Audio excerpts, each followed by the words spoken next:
Los pabellones 5, 6 y 8 de Feria de Zaragoza albergan desde hoy hasta este domingo el tercer Salón de Educación, Formación y Empleo, en el que cada uno de los stands muestra a los estudiantes aragoneses la oferta que existe en estos momentos en el mercado aragonés. Unos 220 expositores forman este Salón de la Educación, la Formación y el Empleo, por el que una hora después de su inauguración han pasado más de 2.000 estudiantes de las 3 provincias aragonesas. Durante 4 días estos estudiantes van a poder conocer la oferta académica que ofrecen las instituciones públicas y privadas de la comunidad.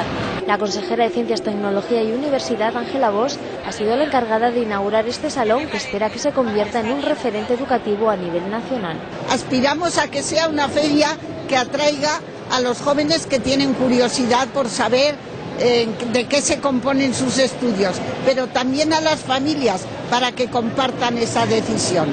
Hay muchos padres que les interesa muchísimo la feria. Cada puesto busca resolver las dudas y necesidades que demandan los jóvenes a la hora de comenzar su formación y su trayectoria laboral, por lo que en él se pueden encontrar desde la Academia Yongueras, pasando por monitores de tiempo libre hasta el Centro de Tecnologías Avanzadas. Hoy se puede encontrar con una actividad que sorprenderá seguramente a los visitantes, y es un taller que forma parte de un servicio de apoyo a la investigación. Es el taller de soplado de vidrio, pero pueden disfrutar también de una actuación de un coro de nuestra universidad. Durante 4 días los jóvenes que se acerquen a este tercer Salón de Educación, Formación y Empleo podrán conocer las oportunidades que ofrece el mercado laboral y educacional tanto en Aragón como en el resto de España.